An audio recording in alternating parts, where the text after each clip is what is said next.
దీన్ని Fallopian ట్యూబ్ని oviduct అంటాము. ఏ duct? Oviduct. Fallopian tube also called as a oviduct. ఇది దేనికోసం ఎక్కువగా ఉంటుంది సార్ అంటే ఇది only for the transfer of the ovum. Transfer of the ఏంటి దాని పనే అంతా. లేదు అనుకున్నప్పుడు ఫర్టిలైజేషన్. రెండే పనులు ఉంటాయి ఫాలోపియన్ ట్యూబ్లో. ఎన్ని పనులు? 2. ఒకటి is called as a transfer the ovum, another one fertilisation. ట్రాన్స్ఫర్ చేసే వాటినేమో సీలియా బాడీస్ అంటాం. ఏ bodies? Ciliary bodies, right. So ఆ సీలియరీ సెల్స్ ఏం చేస్తాయంటే ఓవ్ని ట్రాన్స్పోర్ట్ చేస్తాయి.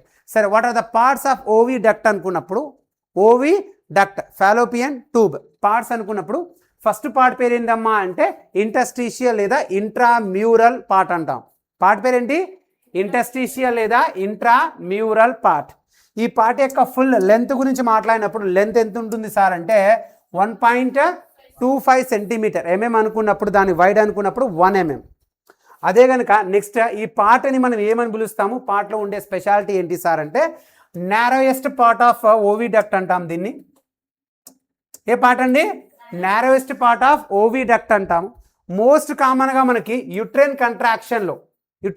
కంట్రాక్షన్లో స్టార్ట్ అయిన పాయింట్ ఏందమ్మా అంటే that called as a intramural point. Point పేరేంటి? Intramural point. ఇక్కడ నుంచే యుట్రైన్ కంట్రాక్షన్ మొదలవుతుంది. యుట్రైన్ కంట్రాక్షన్ తెలుసు కదా. ఈ పాయింట్ పేరు ఏంటమ్మా అంటే that is called as a interstitial లేదా ఇంట్రామ్యూరల్. ఇక్కడ నుంచే వర్షం గురుసుడు స్టార్ట్ అవుతుంది అని చెప్తున్నా. వర్షం called as contractional strength, called as a వర్షం. ఇక్కడ లైట్గా కురిసి ఇక్కడికి వచ్చేసరికి స్ట్రెంత్ అవుతుంది. ఇస్ ఇట్ వెరీ క్లియరా? అలాంటి పాయింట్ని ఇండస్ట్రియల్ పాయింట్ అంటాం.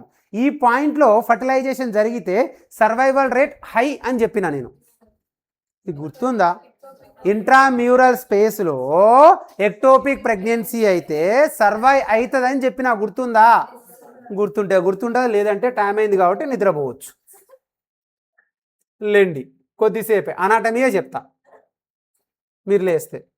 అట నెక్స్ట్ ఏంటి సార్ అంటే ఈస్థమస్.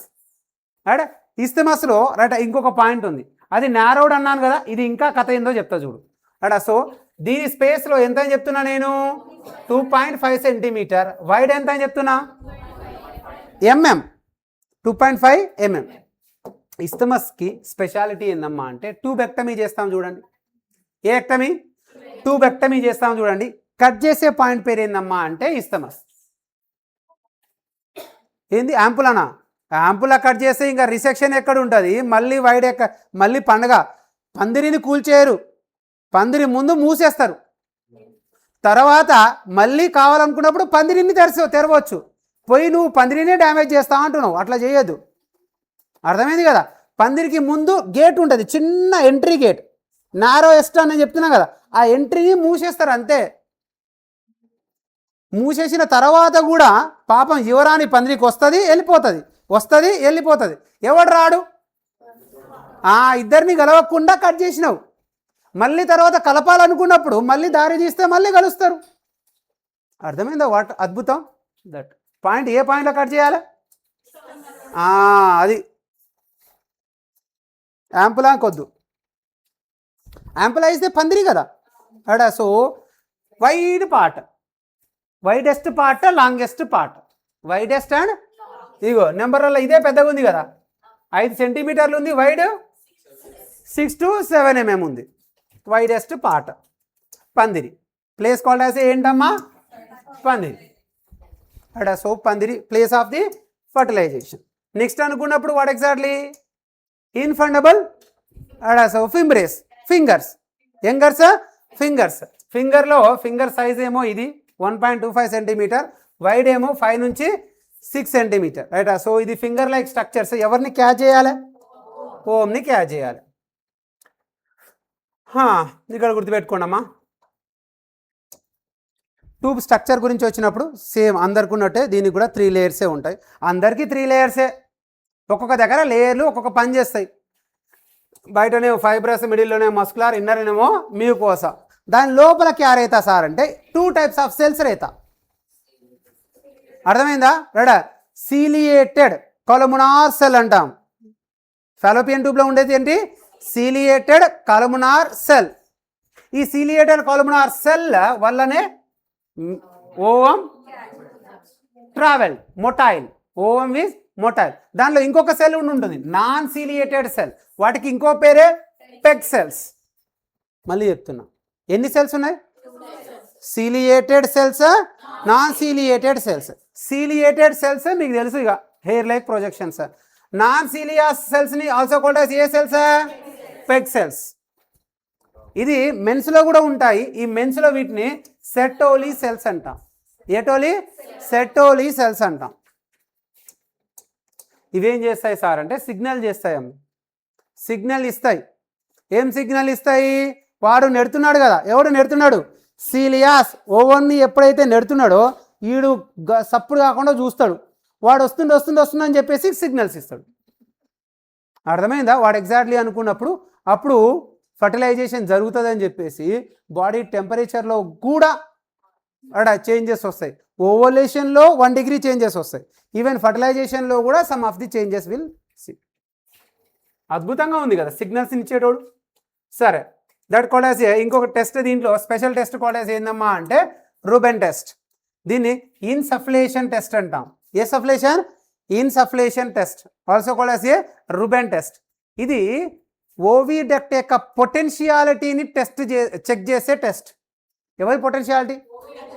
ఓవిడక్ట్ ఉందా, ఆ డక్ట్ ఓవంని నెట్టగలుగుతుందా లేదా, ఫర్టిలైజేషన్ కెపాసిటీ ఉందా లేదా అని చెప్తుంది.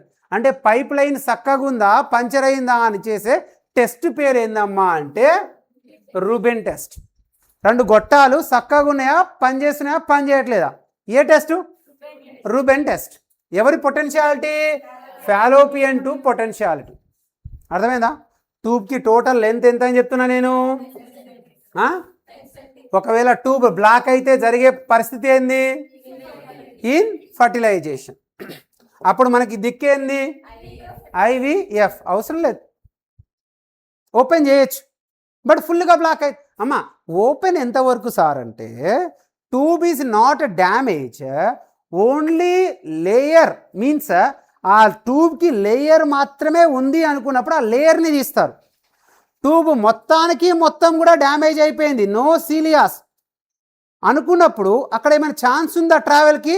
లేదు. అప్పుడు పోయేది IVF అమ్మ. అప్పుడు పోయేది అమ్మ ఒకటే గుర్తుపెట్టుకోండి, హెల్దీ యూటిరస్. 2 ట్యూబ్ల గురించి చెప్తున్నా. ఒక ట్యూబ్ ఉంటే ఇంకో ట్యూబ్ నుంచి హాయిగా వస్తారు, నువ్వు ఏది చేయాల్సిన అవసరమే లేదు. అర్థమైందా? కాకపోతే వాడిని స్పీడ్ పెంచడం కోసం, వాడు హెల్తీగా తయారవడం కోసం కొన్ని ట్యాబ్లెట్స్ అనగా ఈస్ట్రోజన్ ట్యాబ్లెట్స్, అర్థమైందా? లేదు అనుకున్నప్పుడు vitamin E body builder. Egg strong అవ్వాలి, స్పర్మ్ స్ట్రాంగ్ ఉండాలి. మీరు గనక IVF సెంటర్కి వెళ్తే మీకు ఇచ్చే గోళీ పేరు ఏందమ్మా అంటే విటమిన్ E ట్యాబ్లెట్స్ ఇస్తారు. ఎందుకు సార్ అంటే ఇద్దరు స్ట్రాంగ్ ఉండాలి కాబట్టి. చెప్పాను కదా, ఫర్టిలైజర్ విటమిన్ అని చెప్తాం, anti fertiliser vitamin. Fertilisation right జరగకుండా ఆపేది ఏందమ్మా అంటే యాంటీ ఫర్టిలైజర్ అని ఎవరిని పిలుస్తామంటే విటమిన్ E. విటమిన్ E ఇచ్చేసినామంటే యుద్ధం గట్టిగా జరుగుతుందని అర్థం. ఓకే, విటమిన్ E ఇచ్చేసినాం అండ్ ఈస్ట్రోజన్ అన్నీ ఇచ్చేసినాం, ట్యూబ్ చక్కగానే ఉంది, యూటిరస్ చక్కగానే ఉంది, IVF అవసరం లేదు. ఏం అవసరం లేదు? IVF అవసరం లేదు. మీకు ఫర్టిలైజేషన్ లెసనే ఉంది కదా, నేను ఇక్కడే చెప్పేస్తే ఎట్లా? పెద్ద లెసనే ఉంది కదా మీకు. ఇప్పుడు కథ ఏందనేది